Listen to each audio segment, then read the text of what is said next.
On this episode, I'm back with our Journey into Imagination series as I sit down with Zach and Daniel, the WDW Aristocrafts. Today is June 25th, 2024. This is episode 679 of the Main Street Magic Podcast. Jeremy and Rhonda are more than a little fond of Disney World, so they made this podcast to share it all with you. Reports and resorts, top 10 lists of all sorts, Main Street Magic's bringing it home for you.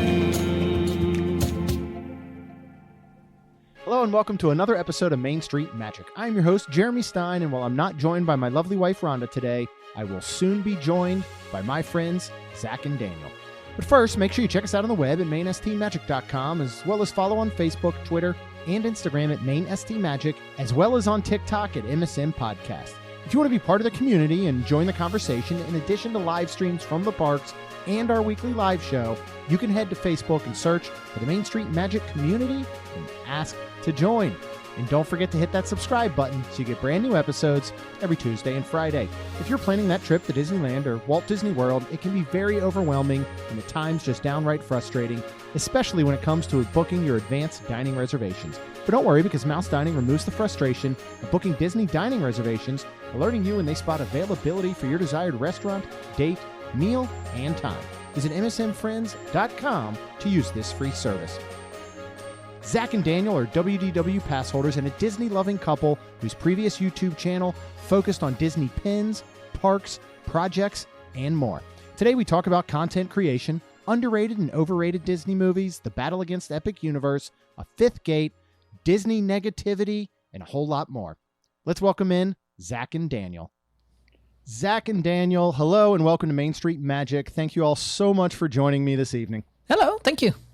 Yes, thank you very much for inviting us. Yeah, this has been a while coming, and it's so nice to finally meet you, Daniel. I've had the opportunity to meet Zach in the parks a couple months ago. There, we were lucky enough to run into each other. So, but excited to get to know more about both of you, all things Disney, all things kind of content, and the way that you navigate parks. But the one thing I always isn't that the best part when you're like all excited because you don't know people and everything? Because it's like you 15 minutes from now is going to be like, really? That was really boring. And you might think the same thing about me. So this is perfect. This is how we'll get it started. But yeah, I always start with to find out like where does y'all's love of Disney come from? What draws you to Disney to the point that, like myself, you're big Disney fans that are visiting the parks all the time, and even so much that you moved even closer to them. So where does that all kind of spawn from? I think it's two very different answers because we arrived at Disney in two very different ways. So I'll let Zach go first because his is shorter. Okay.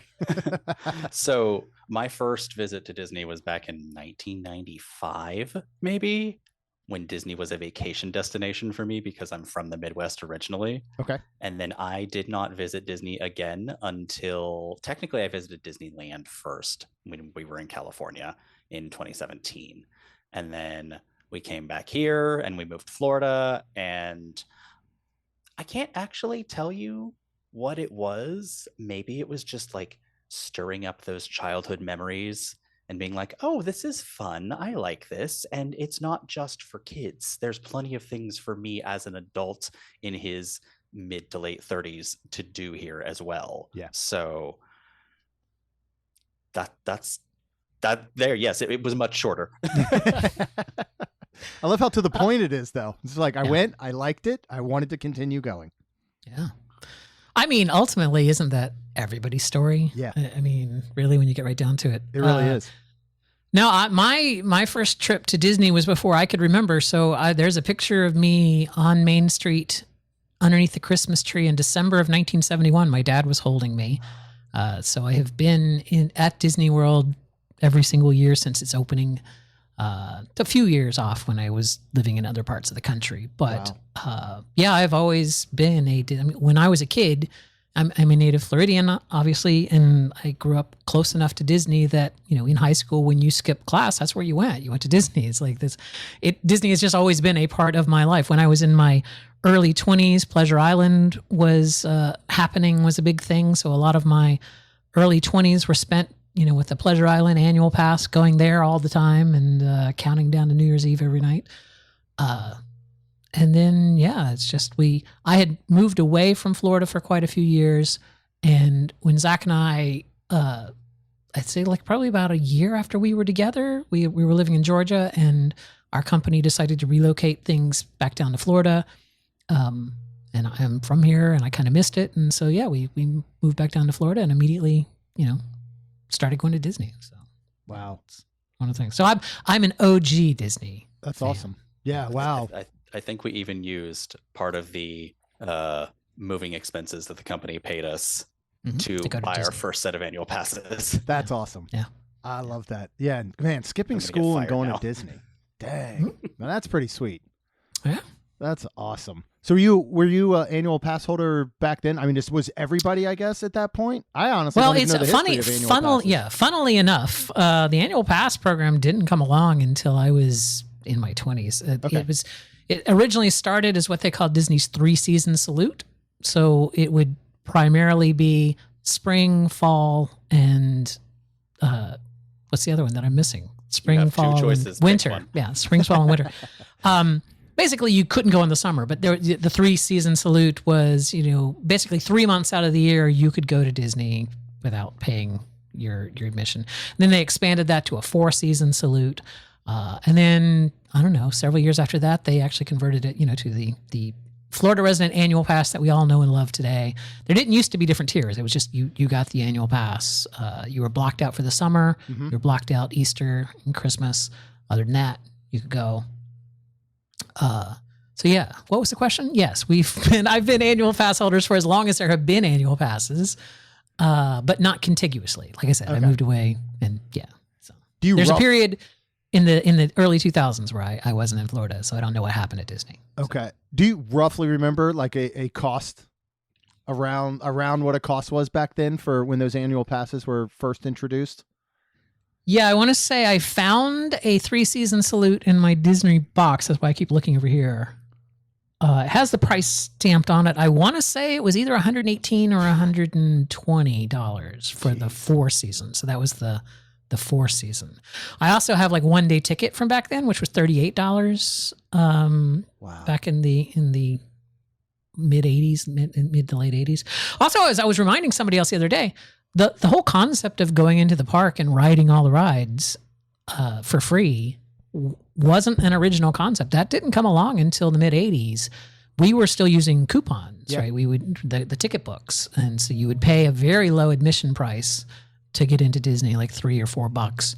But to do anything, you had to buy, a coupon book or a ticket, or you the A tickets for transportation and the B for the shooting gallery and stuff like that. And early on, when they switched over to a one price, so they increased the admission and then you could ride everything, you had to wear lanyards.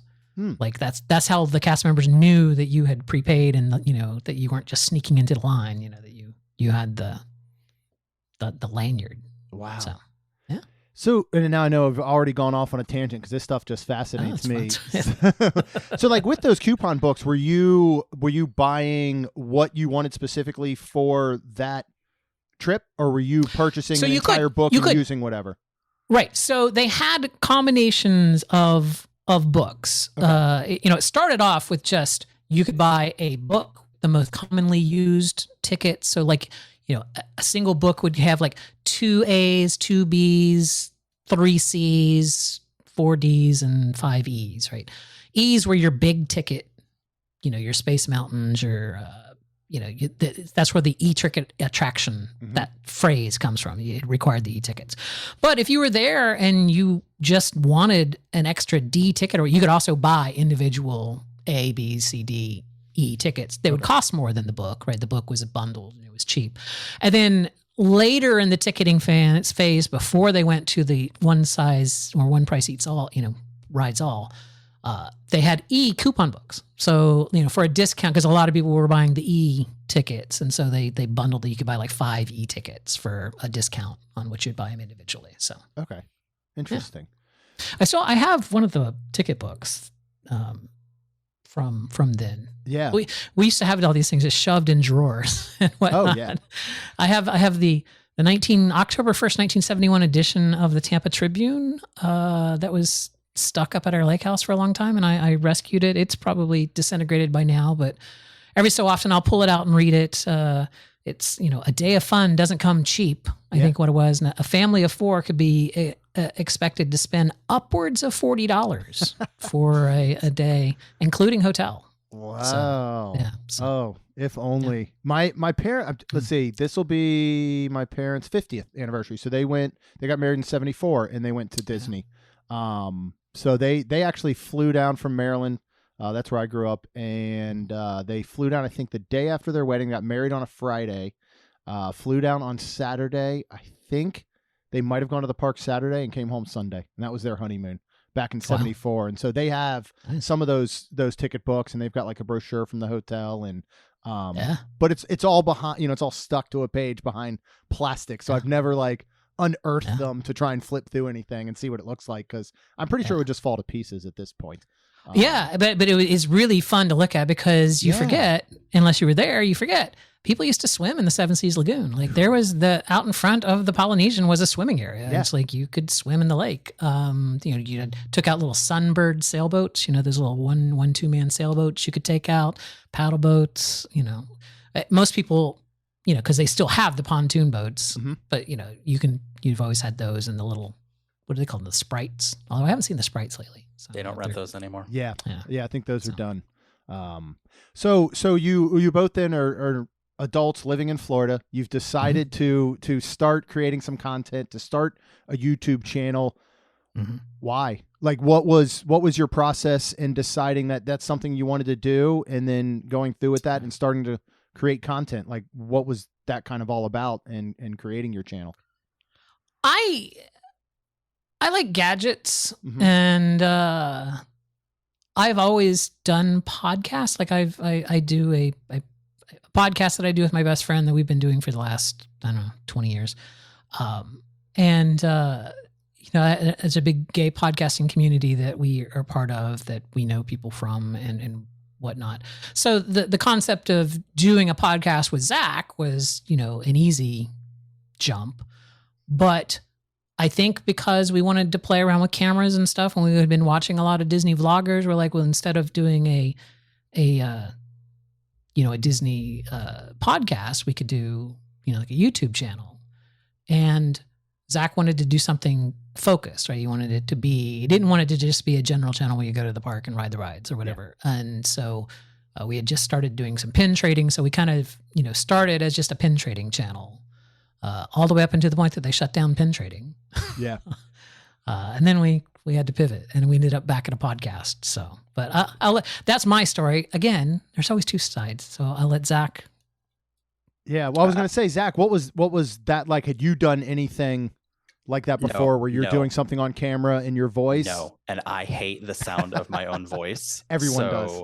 Everybody of their own, not yours, but their own, obviously. Watching our videos back is torture for me, because I'm like, I don't like how I sound. I don't like how I look. I seem to recall after we watched a lot of Disney YouTube. We hardly watch any anymore, to be honest. And I seem to recall someone on the other side of my computer screen saying, you know what? We could get recognized in the parks. Let's do that. Yeah. Mm-hmm. And I mean, we did.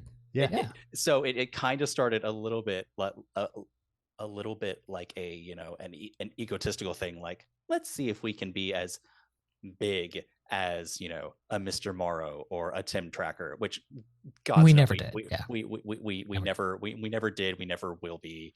And that's fine. We were always going to be a small channel, because I mean, the Disney content space is so crowded, no matter the platform, whether it's podcasting, YouTube, or TikTok, or whatever the kids are doing these days. I don't know.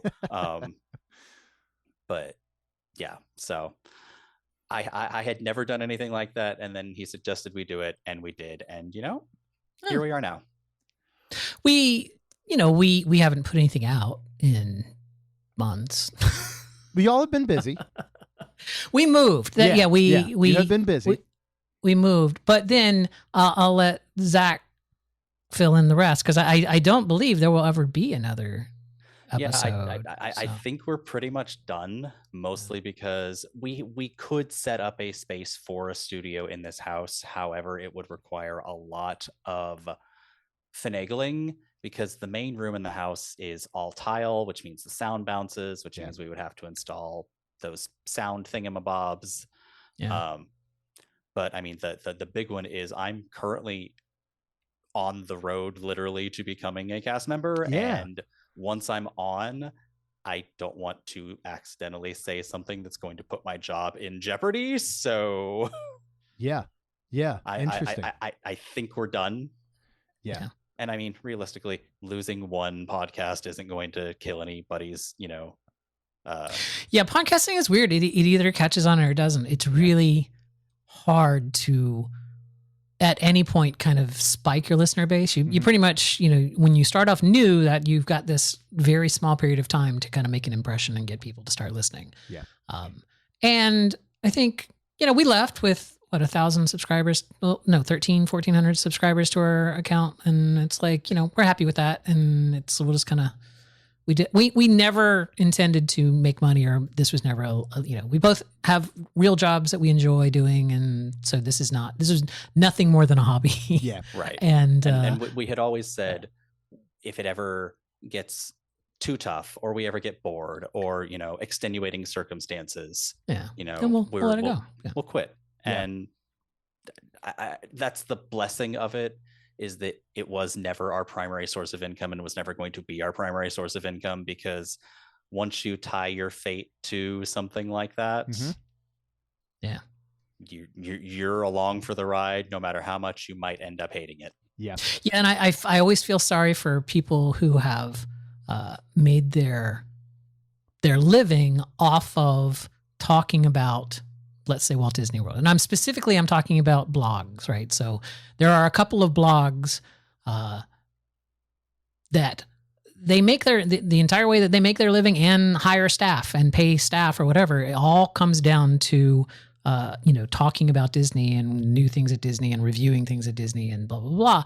And I feel like over the years, there becomes kind of a resentment that builds in there that kind of slants everything to be negative, because they just, on the one hand, they're sick of Disney and they hate having to do this. But on the other hand, they're making, this is their living and this is what they have to do. Yeah. So that influences kind of the bitterness of the blogs that I see sometimes. That's my theory anyway, is just that, you look at someone like Braden on YouTube, who started off as just this really positive kid, who now absolutely hates Disney. He takes every opportunity to make every dig that he can, and yet that's how he makes his living. Right. So, he can't just pivot and start talking about, I don't know, microscopes or something, right? It's like YouTube is one of those things that it is very niche. And it's like the reason that YouTubers talk about the same things is because, you veer too far out of that little segment and, you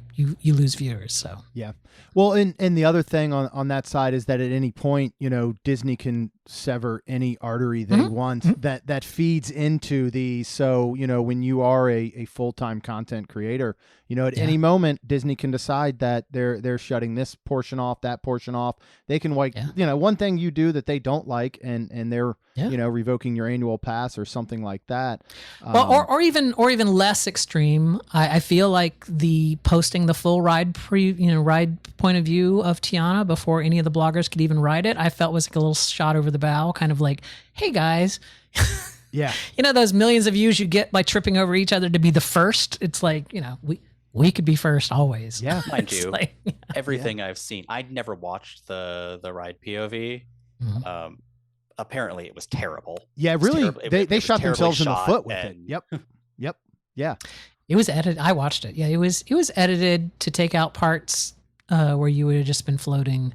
I think the real problem is, having ridden it in person, the real problem is things just look different in, so like fireworks are so much better in person than you could ever see, no matter how good the camera is. There is a disconnect there. And a lot of the Tiana scenes are just very layered, and they've got a lot of really cool effects that are going on that you can enjoy in person because it's very low light things, that not necessarily would translate to a camera very well. Yeah. So. No, agree completely.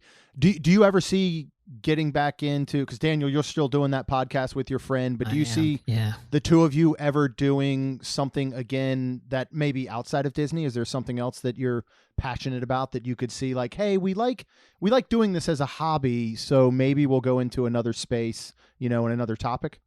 I don't think so. I think part of the reason that we were so sporadic on YouTube is it's just a lot of work. Yeah. Editing video and making, you don't think about it because a lot of these Disney bloggers make it look really easy. Mm-hmm. And there is, every video you see where it's like, where you hear someone talking about what you're about to go, like, let's even say someone like Mr. Morrow, he's going to like, hi friends, we're going to go into the kingdom and we're going to do that. That gets filmed at the park, right? Yeah. When you're sitting at editing and you realize you didn't film something that needed to be filmed, now your entire video, right, is ruined, or else you have to go back and film it again or do a voiceover or something like that. And it's like, to make sure that you get, you actually tell a coherent story is hard to do. Yeah. Because we don't think like that. We don't think like, I'm going to film every single second, right. Kind of a thing. Yeah, and when you try, because I've tried, it doesn't work either. Yeah, it's hard. and kind of going back to your point too is, you see a lot of these creators and channels and sites that have been around for so long, people just automatically assume that they're going to love doing that forever. Right. And that's not the case. It's still work. Yeah. And I think that's something that a lot of people don't understand. And to your point of saying how much work goes into simply creating a video or a podcast or any other, form of content. I mean, it's the same. A lot of people start off with a day job, a 9-to-5 that they absolutely love. And a couple of years later, they don't so much. And I think people kind of just assume that same thing can't happen to someone because they get to go to Disney a lot, or, to somebody who's in acting or a musician, or, these kind of jobs and titles that I think people glamorize so much, just assume that all of it is just incredible and it's rainbows and sunshine. And it's not a lot of times. It's tough work and it's a lot. It is. Yeah. Yeah. Especially I have a lot of friends, well, not a lot, but I have several friends that are in LA that are actors. And as exciting as you may think that is to, be on an episode of Murder, She Wrote or something, it's a whole lot of sitting around. Yeah. It's a whole lot of you go and you do your dialogue, which is 2 or 3 minutes at the whatever setting you're at.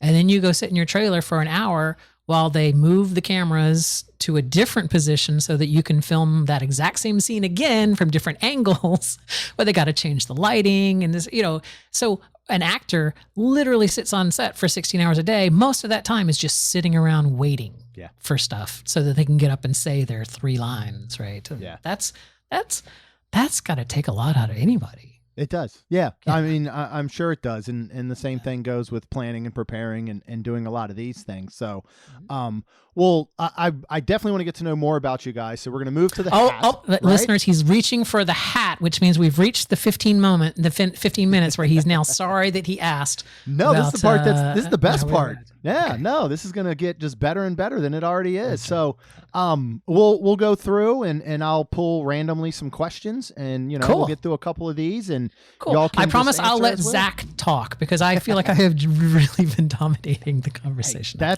that's me, and any conversation that Rhonda and I have with someone is I'm the one that is predominantly doing the talking and tend to take over. So totally understand that. All right, we'll start with this one and you guys answer as you would like. What do you think is the most overrated IP or Disney movie? I'm going to let Zach answer that. I have to think. Yeah. You have to think. Yes. The most overrated? I think Daniel's got one ready to roll, right? I feel like it's Encanto. It's like, as much as I love Lin-Manuel Miranda and I loved Hamilton, those songs in Encanto aren't that catchy. It's like we don't talk about Bruno. It's got a couple of sections in it that are catchy, but overall, I I can't whistle it. So it's like I just feel like Encanto was overblown for what it was. I feel like Onward, Big Red, what was it? The China one, Turning Red. Turning Red. Yep. Way better films than Encanto could ever have possibly been. Yeah, they didn't really get to see their light of day as they deserved. And of course, with Encanto, I mean, with the soundtrack doing very well, I think Disney's now at that point of putting it everywhere they can. Did you guys check out the new sing along at Epcot? We did. We saw it briefly the other day. Yeah. Yes. Yeah. It was well attended. I'm wondering if it's going to maintain that level of attendance as it gets hotter. Oh my gosh, yeah. Since, whomever decided to design Communicore Hall thought that an outdoor area with no shade was a good idea. Mm-hmm. But you're skipping the question, Zach. What is the most did you think of one, overrated? Zach? An overrated movie I said, or I IP said, in general? I said Encanto, and half the people stopped listening. So it's Well, I'm going to drive off the other half. Okay. Frozen. I'll let it go. No, I will not. So I have nieces that when Frozen came out were the perfect age for it. They were in love with it. They were singing the song. I actually managed to avoid hearing Let It Go for about 6 months after the movie came out. And then That's it played impressive. on the radio of all places. Mm-hmm. And Frozen itself was a fine movie. It didn't need a sequel. Yeah. Frozen 2 is terrible. And they do not need to make a Frozen 3 or 4, yet they are, because that IP prints money. Yeah, it does. And they're going to continue. That's where we're getting a Toy Story 5. That's why we're getting, and Toy Story 4 was also horrible. Yeah.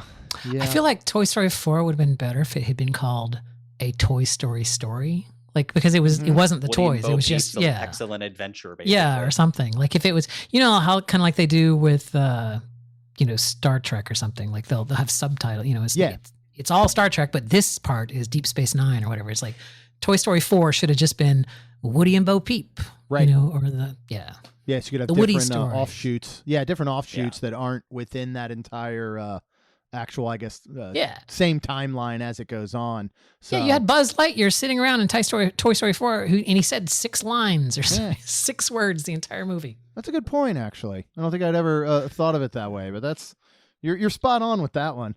So now that we've driven off your entire right. listener base, now it's just us. There we go. Hey. This is how we roll. All right, now we can really get deep about things. All right. Well, speaking of Disney movies, and I don't think Encanto or Toy Story 4 will be your answer, but if you could live in any Disney movie setting, what would it be?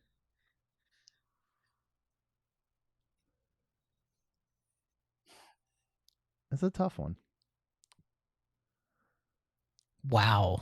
There's a lot of choices. There really are. I mean, my gut reaction would be Strange World, but that's very self-serving, right? Because, it's a cool little world. Plus, LGBT normalized and, we don't have that baggage, but also the cool flying bits and it looked like a kind of a cool place. It's like, Strange World would be, so I'm just going to go with that. Strange World would be my answer. All right. Well, Zach's not living in Arendelle. We know that much. Wreck-It Ralph is a close second, though. Oh, that's a good one. That's a really good one. Like in the arcade or in the internet? No, the internet. That breaks the internet. Wreck-It Ralph breaks the internet. That's a close second. That's a good one. I would almost take that as probably my first. Yeah. I like that one. So, oh God, I don't know. I'm just going to throw a completely random one out there and say whatever the setting for Raya and the Last Dragon was called. Oh, yeah. Raya the Last Dragon. Oh, yeah, okay. Just because it was really pretty and I liked the way the water moved and it was, I don't know. I was trying to think of all the movies that have come out recently, and I realized I didn't really pay attention to the settings in most of them. Yeah. Because and a lot of them were set in, slightly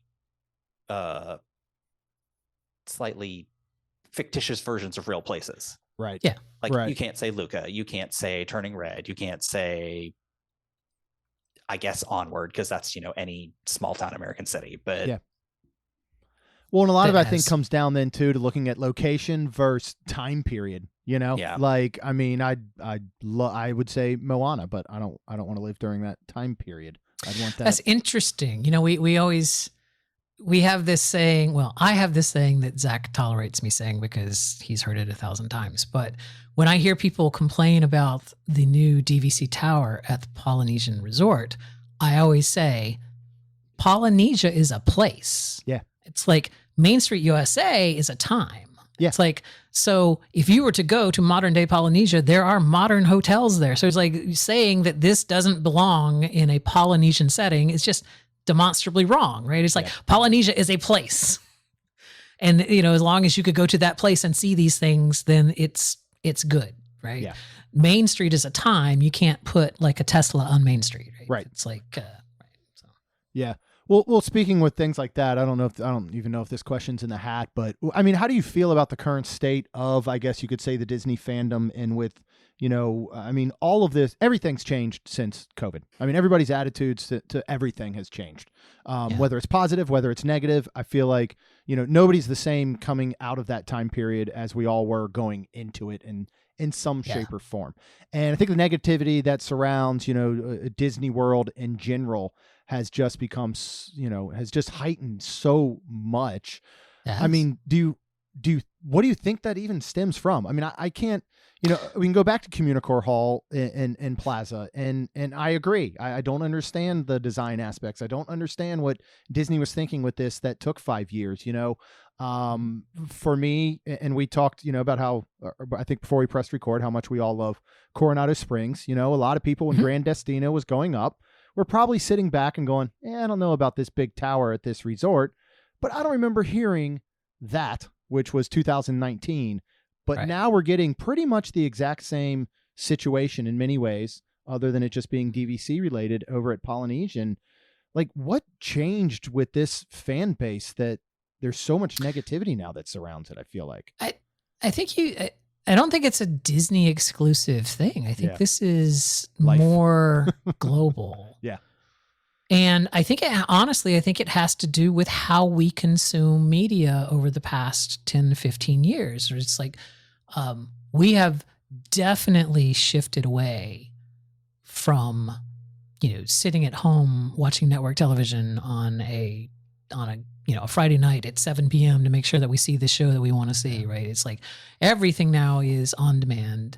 And so that means everything is now vying for our attention. And what YouTube and the shorter form of content have discovered over that time is, as long as we can be really good at suggesting something for you to watch, you're going to stay watching.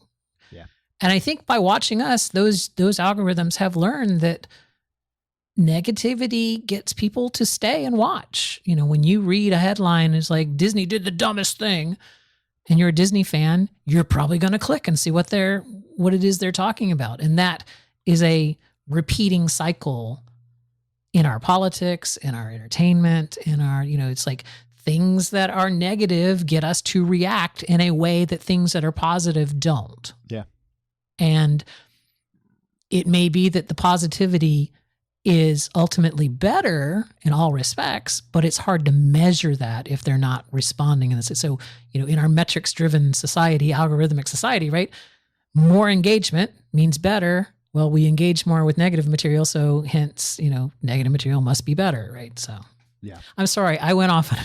No, I love it. That wasn't even a question in the hat. And It makes sense, I though. apologize. Yeah, no, it makes sense. Do you both find yourselves easily falling into that trap, or do you consciously say we need to try and step away from that or put a more positive spin on it? Because I know I get sucked in. It's hard not to get sucked into that negativity. You're right. And especially when it's just being thrown at us all the time. Are there any things that y'all do to try and escape that sometimes? So I'm always trying to be cognizant of the fact that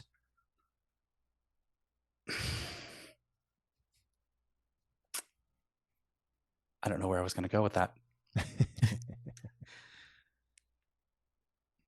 Nope.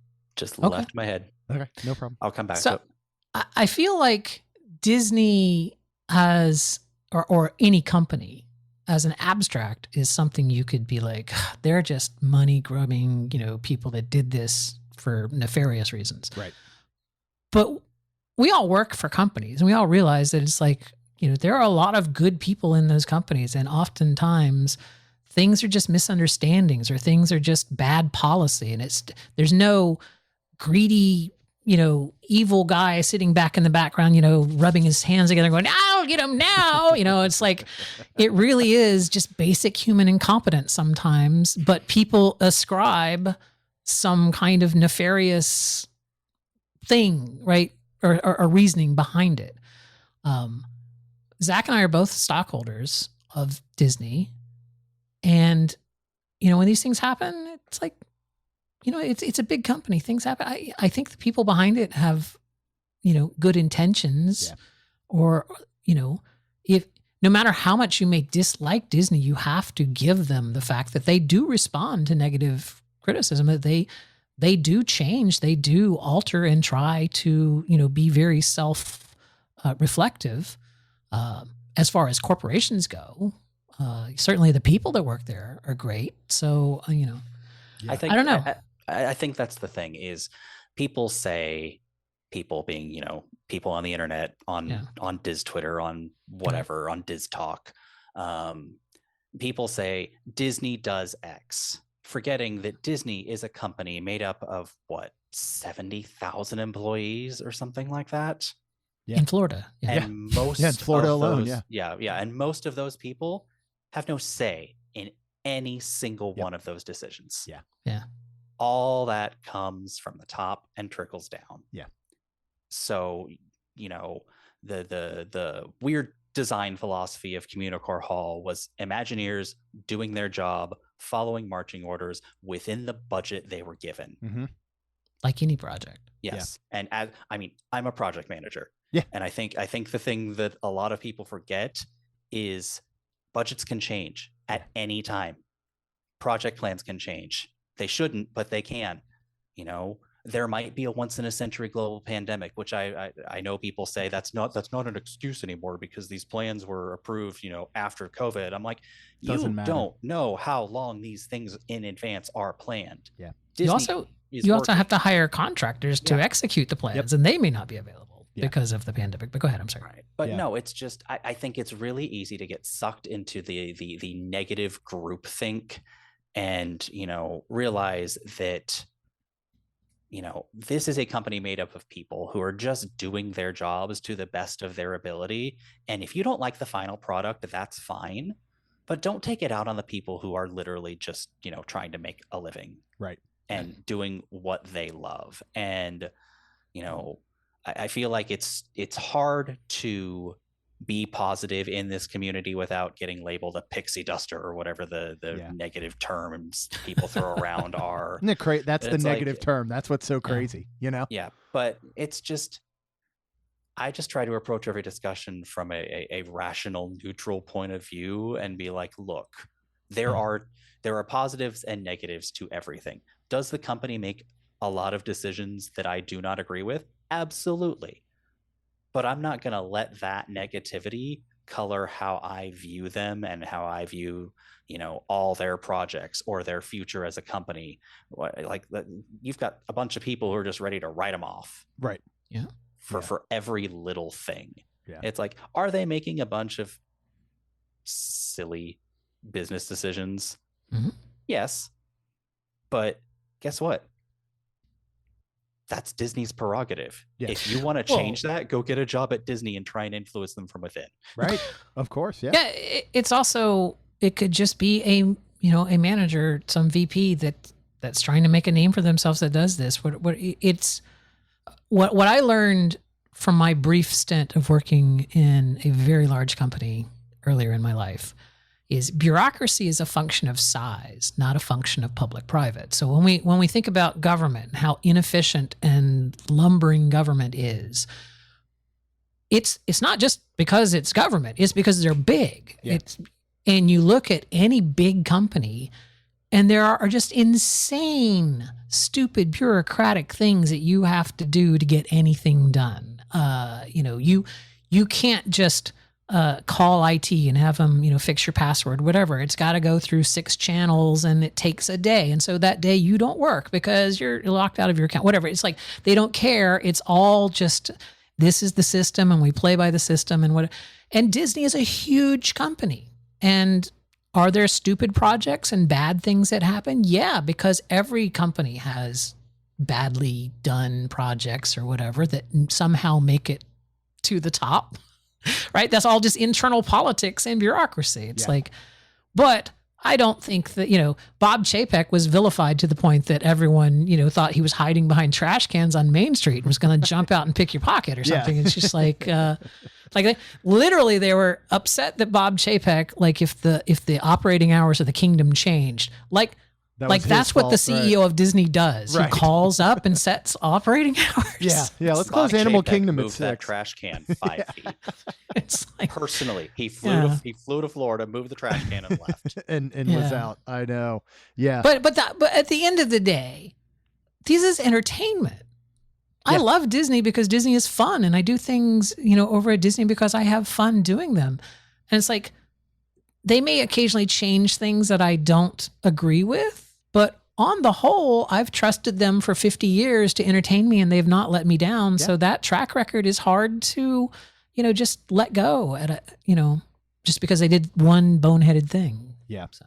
Yeah. Well, and I think it's so much easier for people to scrutinize Disney based on size and popularity and everything that surrounds them. Because you don't see it, if Publix near us about 2 years ago changed where everything was, and everybody walked in, and for like a day, people were like, well, I don't know where the sodas are now. Oh, they're over there. Okay, cool. And everybody moved on with their life, but if Disney does something even remotely similar, they have this target on their back, that everybody just blows up about it. But is it everybody, or is it just loud people? I mean, we have more ways to put our opinions out into the universe than ever before, right? We can put them on X, we can put them on Mastodon, we can put them on Blue Sky, we can put them on Facebook, we can put them, there's no lack of places that I could post my displeasure for things. Yeah. And then all of these social networks are set up to amplify that, to just, share that with other people. Like, I'm going to take your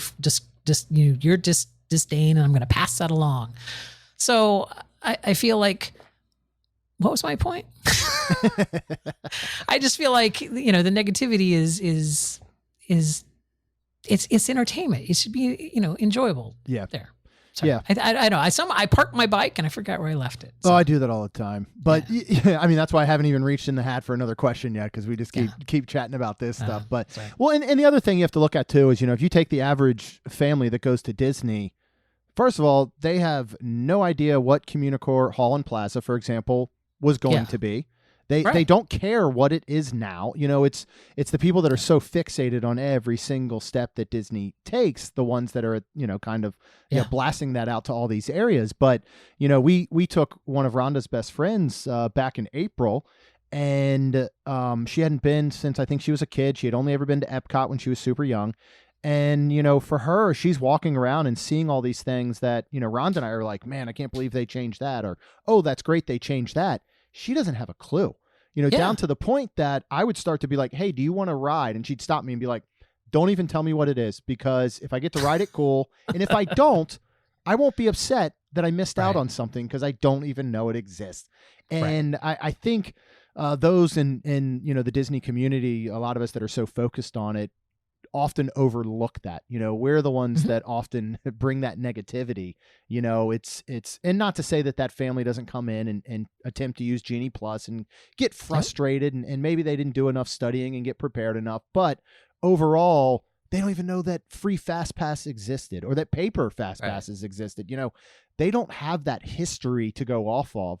So I think that their enjoyment of the parks is so much easier. Like, sometimes I wish I lived in that world again, where every little tiny thing wasn't scrutinized, But you can. You can just ignore it. You can just be like, oh, whatever. Yep. Haters gonna hate. Whatever. Look at how many people. The headlines a week before Tiana opens was Disney's most disappointing ride ever. It's like, the narrative was already set. Right. But I enjoyed it. I thought it was a great ride. I did too. Yeah.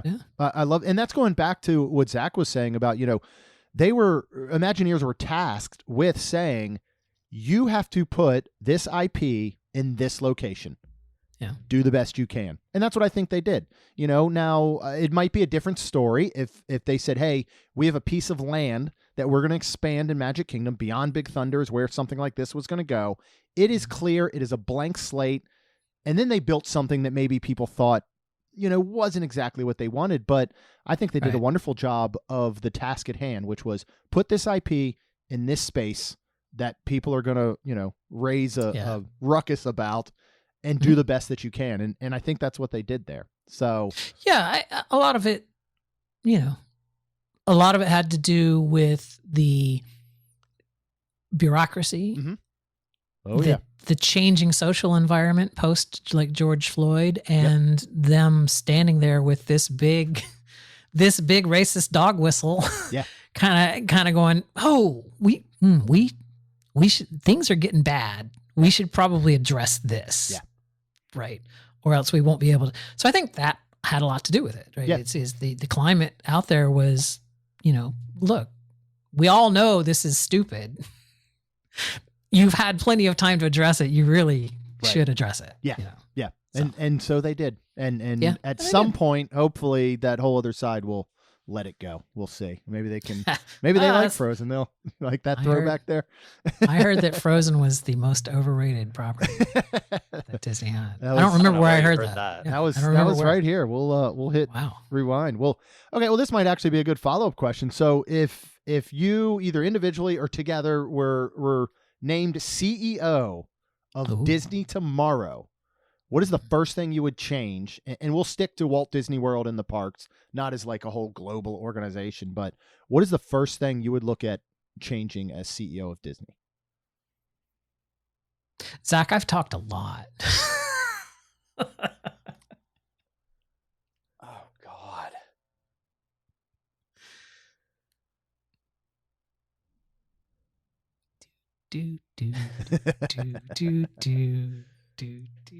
Bulldoze the walls in Hollywood studios that prevent the park from being a complete loop.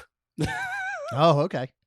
So like you could take a round, like, well, that would maybe be filling in that, Lightning McQueen all the way in through Toy Story Land and making it more of a cohesive, navigatable park.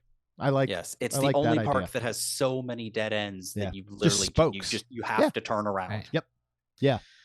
I think I would probably focus on the parks that need a lot more attractions. Like I feel like 3 of the parks need a lot more attractions before anybody ever even thinks about another gate. Yeah. Let's fill in the ones we've got. So I feel like that I would probably double down and triple down on, new attractions for Animal Kingdom, Hollywood Studios, and Epcot. So. Absolutely. And while we're on the subject of a 5th gate, Yes. just after the development agreement was announced and released to the public, the number of headlines I saw that said Disney is building a 5th gate. I'm like, no, they are not. Like it was they fact. have been approved to do so. They are not going to, and they do not need to, and they probably won't ever. Right. Yeah, I agree. I don't want to see one. I don't want to see a 5th gate at Walt Disney World. Agreed. Yeah, I would much rather see the expansion of everything, like Daniel's saying, is let's fill out those other 3 parks. You can make a full day at Epcot. Mm-hmm. Good luck at Animal Kingdom or Studios. Yeah. I mean, people do because the lines are very long. That's true. Because they don't have enough rides. Yeah. Right. Yeah, exactly. Yeah. So inadvertently, Disney has created full day parks by not offering enough. I'm with you on that. I don't want to see a 5th gate. And I keep saying too, we're really going to see, especially when it comes down to ticketing, annual pass holders, all of that, what happens when Epic Universe opens. And when people start seeing, I think, the financial side of what that's going to cost. And if I don't know if Universal will come up with a whole new ticketing system. Could Epic be its own? People are going to look back at Disney and go, oh, you know what? Maybe I don't want a 5th gate because wow, look at those costs now. Look what they're doing to either annual passes or having it as an add-on, as a completely separate, ticket or pass. So it'll be interesting to see what comes out of all of that. What do you think it's going to? So it's right now. Forgive me, I'm not a huge Universal Mhm. person, but I want to say that the pass we were looking at, the resident pass we were looking at, was like 600. Yeah. Does that sound about right? That's probably about right. I was just Something looking like at that. I was just looking at Premier 2 Park, Mhm. and it's right around 7 or so. Okay. And what I was shocked by, because we gave up our passes in February, Mhm. but we're potentially looking at them again for Universal. And the difference between, and this is the argument that I always have with people that want to claim that Disney is so much more expensive than Universal, and it's simply not when you break down the numbers. Yes. You know, for example, yes, is a Universal annual pass half the price of a Disney annual pass? Yes. Does it have half as many parks currently? Yes. Yes. Therefore, Yeah. it's the same price if you break it down for what you're getting. Their increase, I want to say, it was well over $200 to add Volcano Bay and make it a 3-park to your annual pass, Yeah. which is nuts, you know. And Disney's No. offering $99. You know, you get that whole for the sports water package. park add-on. Yeah, Right, exactly. for which all is of that. awesome. Yeah. So And not just the water parks, mini golf, wide Yep. world of sports. Yep. Yeah, that's true. Golf. I think it includes regular golf. Yeah, it does. I wouldn't know because we don't play golf. But yeah, we just started taking advantage for the first time of the mini golf perk. You know, being able to play before 4 p.m. every single day if you so wanted to choose, as well as the annual pass holder purchasing tickets for water parks for other guests at $49. I'm sorry. Did you say you just discovered that for the first time in forever? Yes, I did. Okay. He's put Frozen in my brain now. Now I'm going to just reference it for the rest of the episode. So that song's you, Zach. That wasn't my idea to begin with. Sorry. But yeah, He's a bit of a fixer-upper. Well done. Well done. Let's see how many more references we can get to Frozen before this whole thing is over. Because yeah, I'm loving that. Funny. I'm going to wait. You didn't answer my question. Oh, what do you think? Or so Volcano Bay was a $200 increase roughly. What do you think the Universal? So let's assume that they're now at $650. We're just pulling a number out of the air. That's pretty close. Yeah. $650 new park, Epic Universe. I'm going to do the 3-park new super pass. Obviously, they're not going to do it all in 1 year, right? They're gonna slowly ramp up. Mhm. But where do you think the Universal 3-park annual pass is going to sit eventually? Almost the same as Disney's. I think. And Universal's still out there selling. I mean, Universal's going to come out with marketing. Everyone's going to say, "Hey, we have 4 parks," because right now they say they have 3. You don't. Yeah. You got 2 parks and you got a water park. Volcano Bay is not a third gate, no matter Nope. how much they want to claim it. Agreed. Yeah. If we go by that logic, Disney has 6 gates already. Exactly. But I think they're going to play that because now I do think Volcano Bay is incredible. I mean, it's an amazing water park, and I understand from a marketing standpoint, let's sell it as this kind of third gate, but that's the way they view it because they think that Volcano Bay is leaps and bounds above Typhoon or Blizzard. And in many ways, it is. I mean, it's a much newer park. The slides, the rides, the theming, everything is incredible. But I think that's why Universal views it as like this third gate, and they're not going to let go of that. So now they're going to come at you and say, Disney has this 4-park annual pass for whatever, and credit pass, $1,400. I see what you're saying. Yes. We're going to sell our 4-park for about the same price. You know? Yeah, you're right. And that's assuming that, I mean, I don't see why they would even include Epic Universe in the annual passes for the first year. For the first 2, 3, 4 years. Might go out that far. You want to go to Epic, you buy a separate pass or you buy day tickets. Agreed. Yeah. So, and then Because just think of that. It's just going to be flooded with annual pass holders. Yes, that would be it. It's going to be the Florida version of Disneyland. Mm-hmm.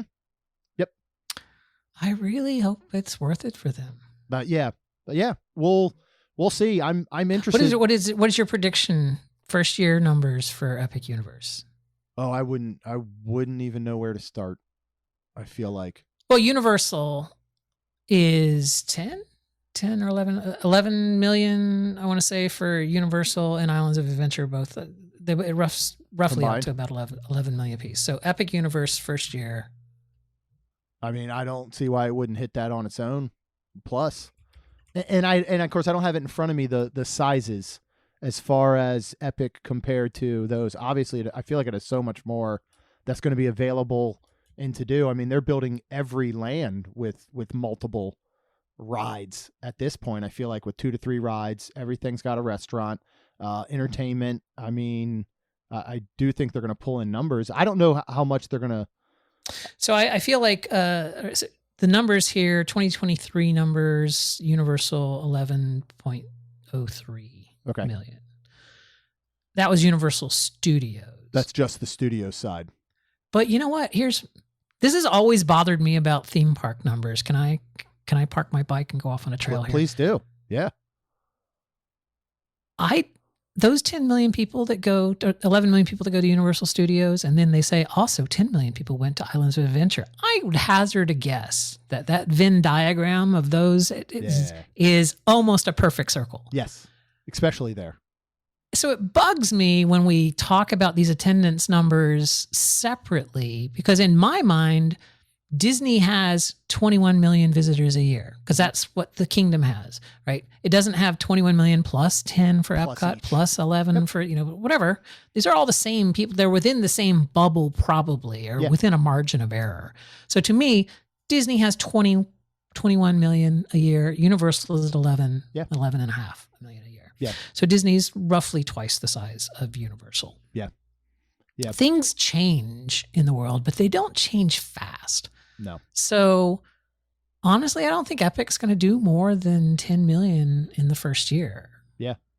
That'll be because interesting to see. Especially if they don't add it to the pass, because a lot of pass holders are not going to, Also, I don't know. In those 10 million numbers, how many repeat buyers? I'm sorry, go ahead. Yeah. We know some very diehard Universal people that I think, we know some. Yes, but look at the number of people who buy if they don't buy a frequent fear pass, they buy multiple single night tickets for HHN. It's like, I feel like HHN is where Universal makes their money. Oh yeah, they do. They make a lot. Yep.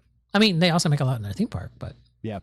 Oh, I was just looking at Halloween Horror Nights not being a premier pass holder anymore, and that's what got us to think maybe we go ahead and just become pass holders again. I saw that screenshot and I was like, that's insane? Almost $1,000 for a family of 4 for a single night. Yeah. And yeah, I mean, Express Pass is twice as much as the ticket for Halloween Horror Nights, which of course you don't have to do, but good luck going through anything. Right. Yeah. And especially as not, we had the pass holder perks of getting the stay and scream area, of, just again, knowing the layout, knowing everything about it. So when you think, I mean, and it's the same thing with Disney. I mean, Disney certainly is a lot harder to plan for and understand, based on things like, Genie Plus and advanced dining reservations, things like that. But once you get a grasp of it, I think that it's easy to navigate. People act like you can just show up at Universal and do whatever you want. And that's not true. Yeah. Now with an Express Pass, that system is, other than the price, flawless. If somebody says, Jeremy, explain Express Pass at Universal, I say, you get an Express Pass and then you go on any ride you want. I mean, that's it. You don't plan for it. You don't have to open an app. Aren't there 2 versions of it? Yeah, there's unlimited, and then there's and each there's a ride. single ride per. Yeah, okay, single ride. And the other thing that we tell people is, if you're even thinking about purchasing Express Pass, don't, and just go stay at one of their legacy resorts that include Express Pass with the stay. You get it on check-in day. You get it on checkout day. I mean, we took my daughter and her boyfriend for her 16th birthday in January. We stayed at Hard Rock, the 4 of us, for one night for $400. The 3 of us still had annual passes, and then we had to buy her boyfriend a 2-day pass. And I believe at that point it was buy a day, get a day free for Florida residents. And I looked at Express Pass for one of those days, would have run the 4 of us close to $1,200. Wow. So what we did is we went down Friday. We stayed for like under $200 at Endless Summer. We went to City Walk, hung around. They played mini golf over there. We came back. We relaxed at the hotel that night. We got up the next morning and transferred to Hard Rock. So we had Express Pass on Saturday and Sunday for our 2 days in the parks, at $400 for the night. So it's, and that's the other thing, when people start to look at the cost and the price and think that Disney is just, so much more expensive. It's not. Yeah, it's they're pretty equal. You have to wonder, those really good hotel rates that you're getting right now, I don't think those stay that low once Epic opens. It'll be interesting on, I think, well, especially when you look, and again, well, okay, what are they going to do with the legacy hotels there and Express Pass? Obviously Express Pass is not going to kick off when Epic opens. They've never done that with new rides or anything. How long is that going to take? So what is your accessibility and all to rides going to be? And then once Express Pass is added potentially to Epic Universe, will it still be included in those legacy resorts? And if they are, you're right. What are those rooms going to look like? Or are they going to do the thing where just the Epic hotels are going to do the Express Pass for Epic, and then the other hotels do the Express Pass for Universal? Right? Yeah, because there's a considerable distance between Cabana Bay and Epic Universe, right? Oh, yeah. It's like other side of I-4 down the road a bit. It's much closer to where they built Endless Summer. So, Epic will really, for accessibility, feed from Endless Summer, from the new Stella resorts, and then the Helios that they're building in the park. Yeah. Which who know now, those Stella resorts, if you look at booking when they open in February, they're 200 or under a night, but no park is open yet. So just wait until that park opens, and I'll be very interested to see what the prices of those hotels are. They're going to operate for a few months before Epic Universe ever opens. And so that would be the time to go just experience them, check them out. We happen to love the Endless Summer resorts because they, you can still get those. I was looking at a rate for still $97 for a resident. We haven't stayed at any Universal hotel, but we did go to a Universal hotel the other night for drinks. Mm-hmm. What was the name of it? The bar or the hotel? The hotel. Wherever Strongwater's at. Oh, Sapphire Falls. Sapphire Falls. Yeah. The theme of that hotel. Are you familiar with the theme of that hotel? The expressed, written down, someone came up with, and they wrote it down on paper. I mean, I know how I feel when I go in there, but I have not seen the marketing statement that says, here's our theme.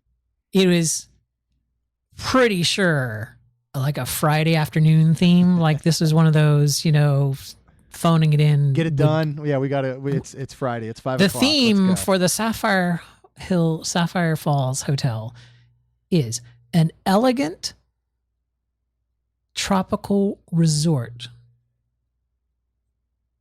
Okay. I'm like, all right, well, tropics is easy. We're in Florida. That's there you go. That's pretty much done. So basically, it's just elegant. Yeah. it's like that's the laziest theme I've ever heard in my life. Funny. It's like, what's your theme? Elegant hotel. Yeah. Well, and that's the thing, and we do enjoy Universal. We do. But again, I think when you look at those comparisons, which I still don't think are completely apples to apples. When you're trying to compare Universal to Disney, and in the end, regardless of the two, like for people that love going to theme parks in Central Florida, we all win regardless. If Disney doesn't want to directly combat Epic Universe opening, okay, so what? If they do, great, we win no matter what. I'll tell you right now, they don't. No. And they won't. No. Yeah, they won't. And they don't need to. Iger's made that statement. Hey, we've known about Epic for 10 years, and look what we've done in 10 years. And I don't think he's wrong. When you look at what they've opened in the past decade. And I see people attacking that. I know. We've done this the past 10 years. Well, what about right now? Right. No one cares about right now. Yeah. Right. People don't change also, that fast. Even if Disney were to greenlight a project tomorrow, break ground on it tomorrow. Yeah. It won't be done. No. Unless it's something real small. Right. Before Epic opens. Yeah. And when I have challenged people who say Disney needs to combat Epic Universe, and I ask them what they want specifically, nobody has an answer. Yeah. Yeah, because they'll say something like a fifth park. Right. Okay. Yeah, or some right. So the reality of the situation, if you go back and look at the numbers, which when I used to be way more passionate about social media and I would get into these arguments, I one night sat down and pulled all the attendance numbers for Universal and Disney parks going back about 30 years. So it's not like this has never happened before, right? We've had new parks open within the last 30 years, and we can see what their effects are on the attendance of the other parks that existed at that time. Yeah. So a lot of people like to point to, not necessarily when Islands of Adventures opened, because when Islands of Adventures opened, Disney's attendance went up 2% that year. So did Universal's. But they say, oh no, it's when Harry Potter became a thing. And so you can take that year, whatever year that was, and Disney's attendance went up by 2%, and Universal's went up by 3%. When Disney opened Galaxy's Edge, right, Disney's attendance went up by 3%, Universal's went up by 1.5%. It's like, it's a rising tide lifts all boats kind of a situation. And here's my hypothesis. If we go back to the numbers argument, it is my belief that Disney has about 21 million visitors a year. Universal has about 11 million a year in the way that we count that, like people that buy tickets and go to the park every day.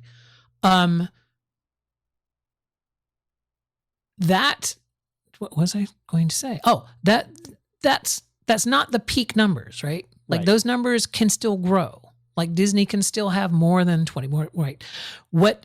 When we reach peak theme park, and we just get no new people, it's just people moving around back and forth between the theme parks, right? And we're getting no new people because at this point, everybody's growing.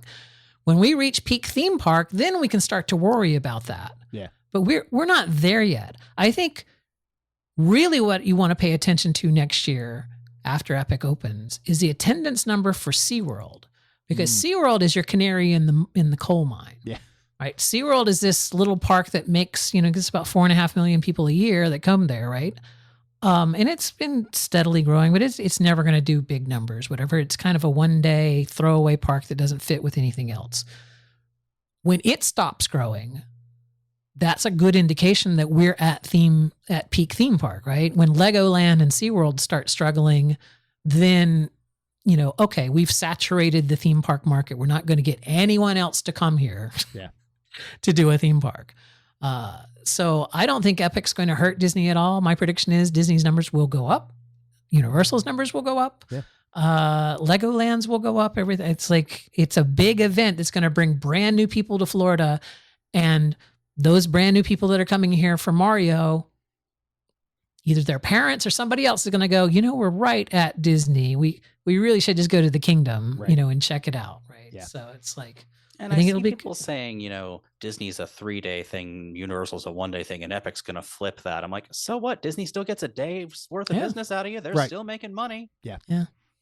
And I know, like, talking about those numbers and all, when Animal Kingdom opened, it didn't do near what Disney thought it would for overall attendance. Because like you said, everybody was already coming. All they've done is add that portion. It didn't extend the vacations. It didn't increase, people that were visiting. Now, I think Epic has obviously a much better chance of actually increasing hotel revenues. For everyone though. Yeah. I feel like that's not just going to be them. It's like Disney has some stupid, and I heard this on a YouTube video on one of our realtors locally here, how many hotel rooms Disney World has. Oh, it's insane. Astronomical. Yeah.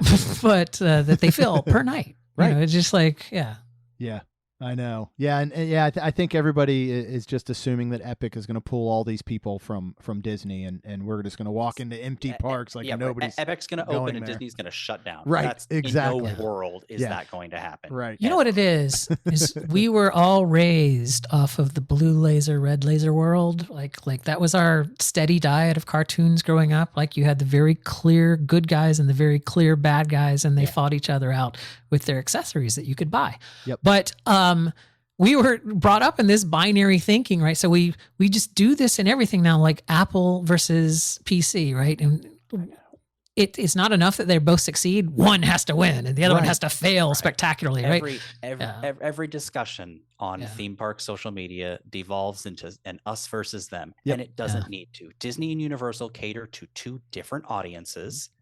They do. There is some overlap, and they are going to continue catering to different audiences who will want different things out of the parks.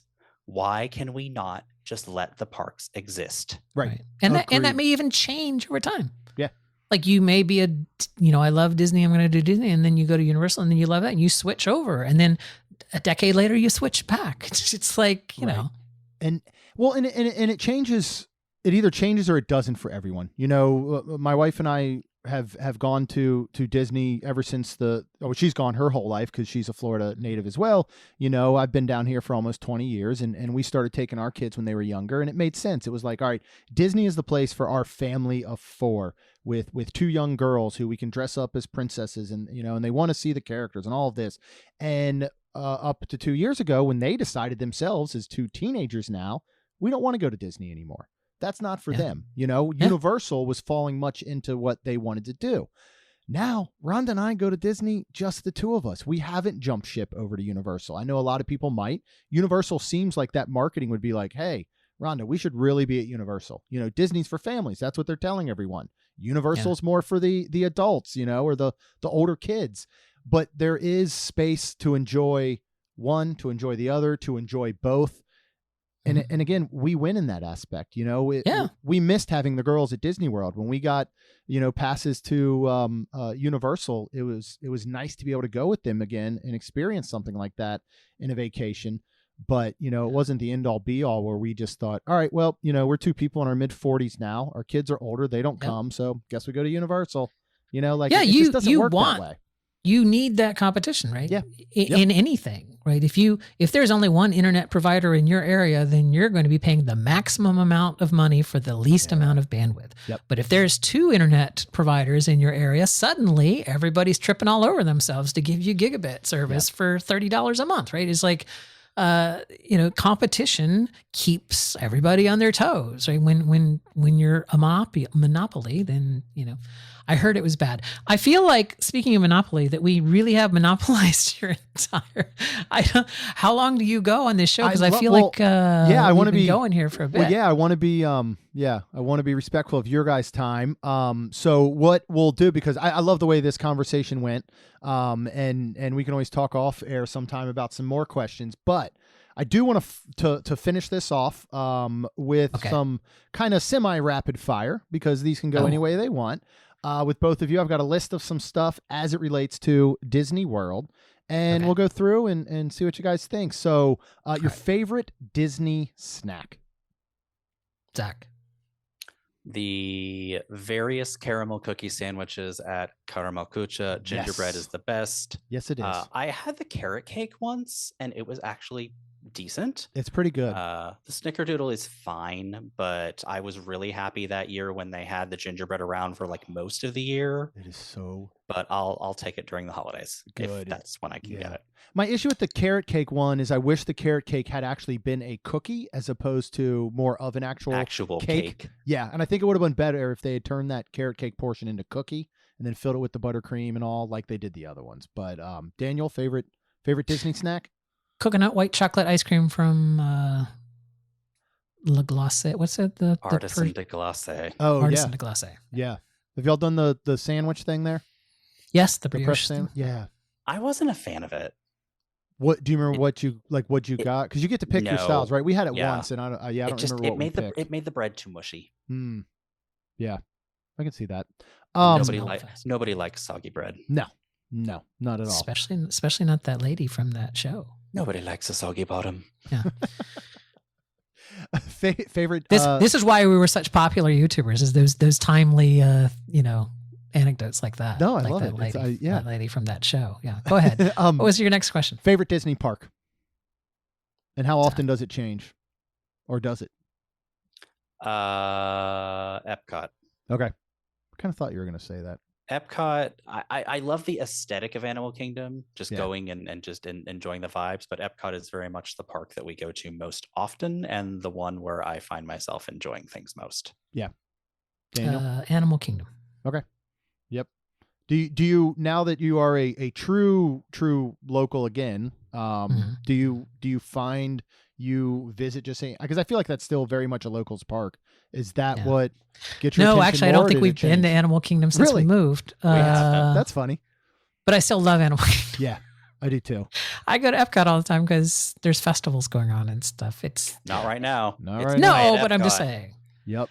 But to answer your question, it was really cool one evening after dinner, we're like, oh, Rick Springfield's playing over at, let's just go listen to a set. And That's we just cool. went over and had a beer and listened to Rick Springfield for, 20 minutes or so and then came back. So That's awesome. like you can do those kind of things when you live 20 minutes away. So. Yeah. I mean, to be fair, we were already there for your birthday dinner, so it was right out the back door of the yacht club, but still.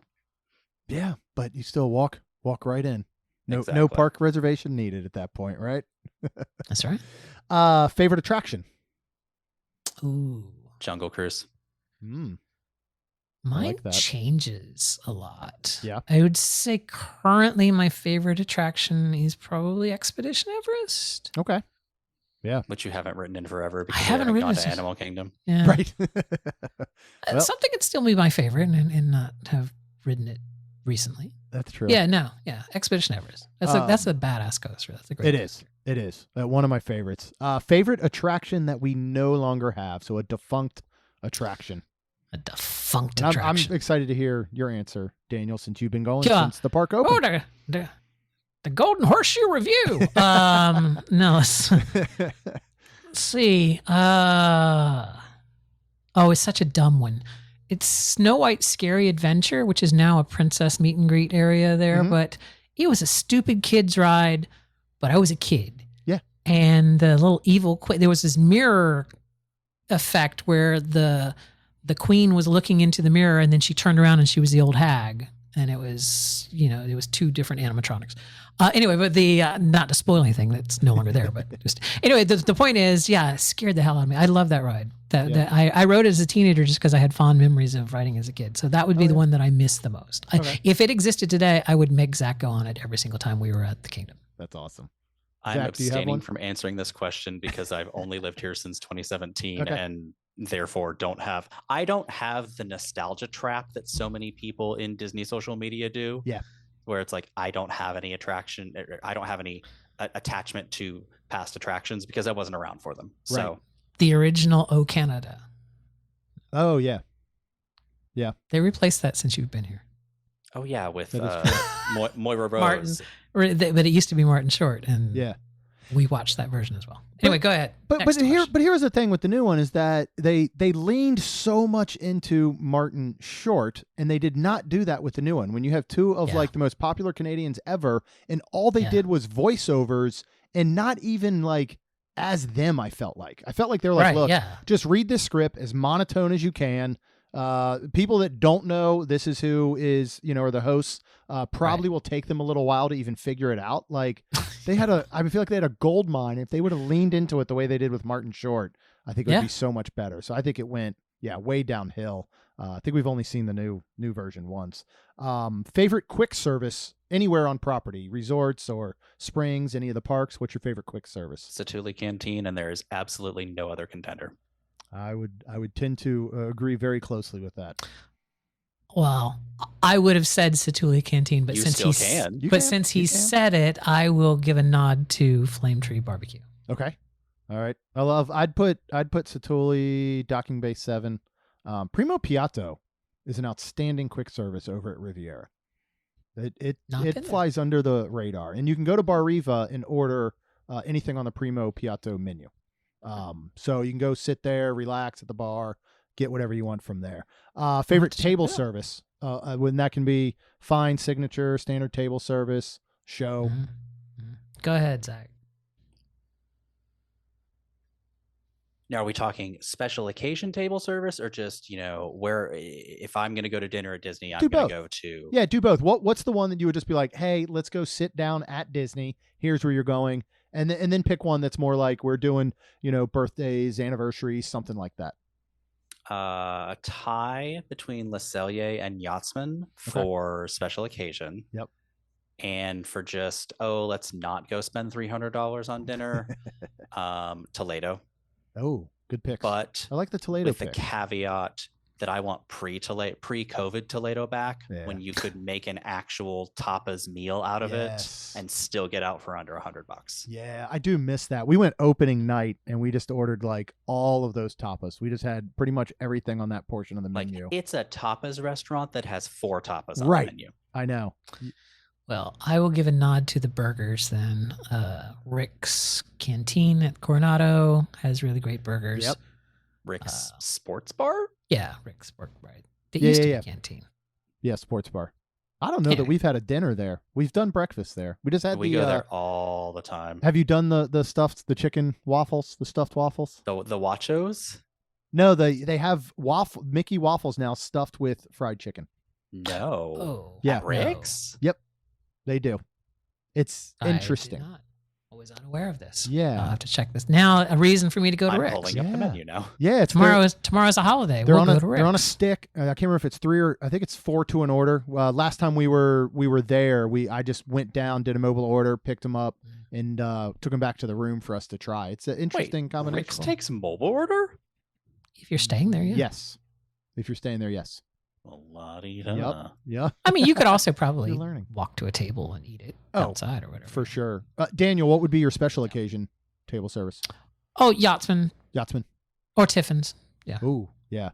We had Tiffin's not long ago. It was unbelievable. Yeah. A favorite resort is it Coronado? Coronado. I know we discussed Coronado. that before. Coronado. Yeah. I love that. That makes me happy. Favorite Disney character? Pluto. Okay. Anna and Elsa for Zach.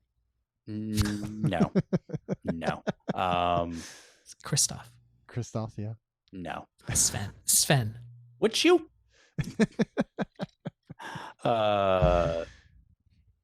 Three-way tie between Stitch, Figment, and the Orange Bird. Okay. I like those. That's very good. I feel like you should ask ChatGPT to make you a mix-up of those three. No. Oh. That would be a little scary. No. I'd Yeah. be interested to see that, though. So if That you would do be it, something that would let have me know. appeared in extraterrestrial alien encounter. Yes. Yes, that is very true. It would be purple and it would be No. experiment Going 626, back. but the sixes would be oranges that were peeling. Going Ooh. back to the what would I do if I was CEO? Yeah. Put something in the building where Stitch was. Anything. It's just At this sitting point. there empty. I know. Yes. Even if you just put the greet back there, put the Stitch meet and greet back there. Like, do something with it. Rhonda and I were just talking about that last weekend as we walked past. Like, please just do something, anything with this right now. Bring back Mission to the Moon. I do not remember that. Yeah, because we landed on the moon, and so we had to change it to Mission to Mars. Oh. But the original attraction was Mission to the Yeah, Moon. that's right. That's where right. Dr. Tom Morrow comes from. Yeah, that's right. Yeah, see, you're full of the knowledge and the history, man. I know. I love it. You know, the sad thing is we took a Keys of the Kingdom tour, and I corrected the lady once. Did you? Did you do that recently? Have you all done that Yeah, fairly yeah. recently? That, We need to what, get back 2 and do it years again. ago? 2 years ago? Yeah. 2 years ago. I had originally bought it for Daniel's birthday in 2020, and his Mm. birthday is March 28th, and the Oh. parks closed COVID, 2 weeks earlier. Oh boy. Thankfully, I got a refund and managed to book it again the minute it opened back up. So Okay. Yeah, I got to keep an eye and look. We did it for our 10th anniversary, which I think's now been 8 years ago. So we haven't been there in quite some time. I'd love. To get I back, haven't but looked at pricing since they switched to dynamic pricing for It's- tours, it's but it barely it changed. It was really expensive. is. It was, excuse me, it wasn't really expensive. I think it's just a tad over $100. Like, and it was just And a tad under. well, 100. annual with your I annual think, pass. I think we still you- get a discount. Yeah. Yep. Yeah, you get a We do. 20% discount on it. So It's- it's actually it's really good. under $100. Yeah, it's And they feed you. outstanding. They do.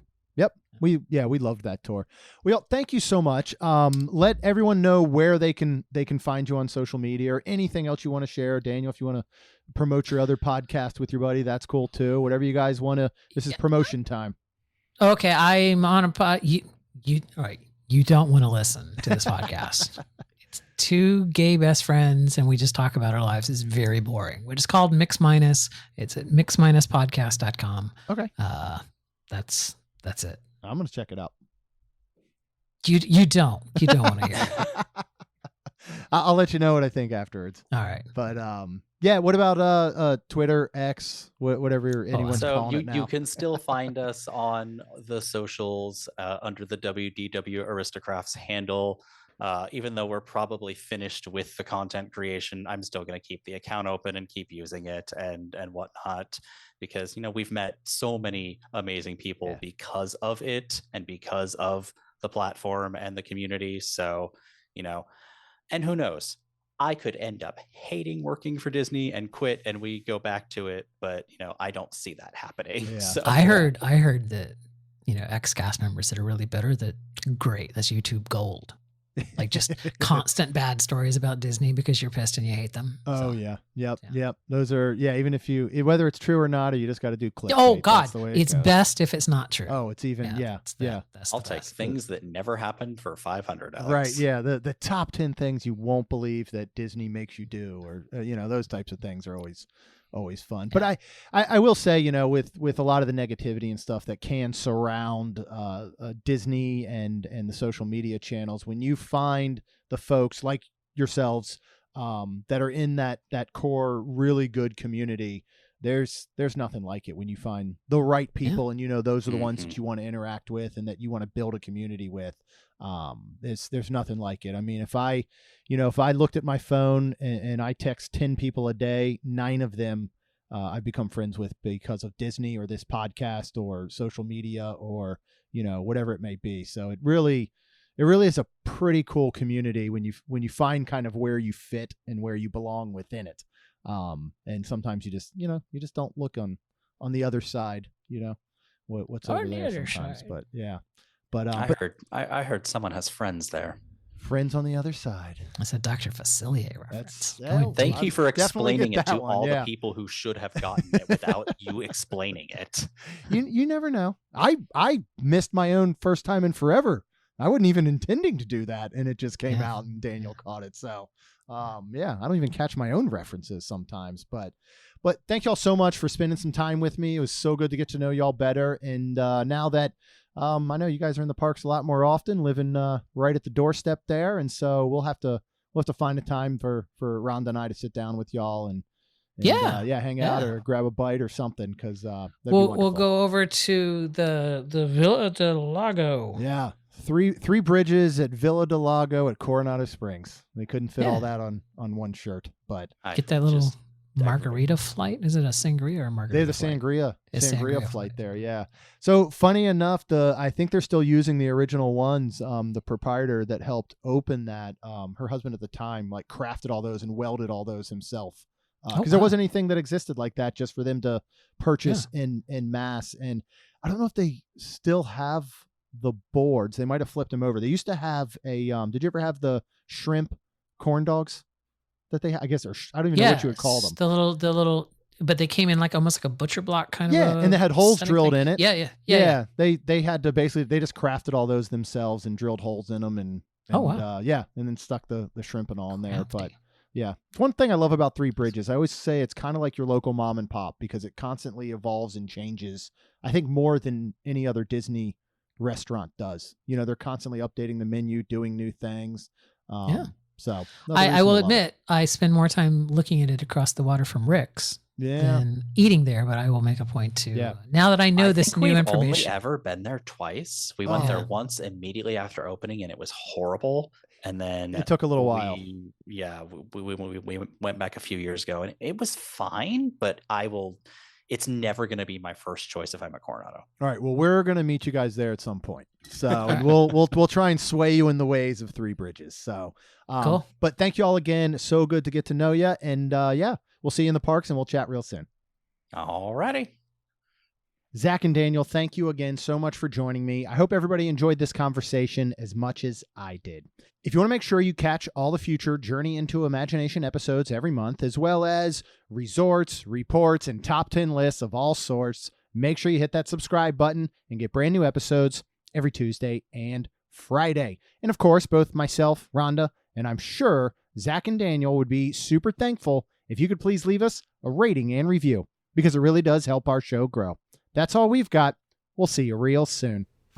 Jeremy and Rhonda are more than a little fond of Disney World, so they made this podcast to share it all with you. Reports and resorts, top 10 lists of all sorts, Main Street Magic's bringing it home for you.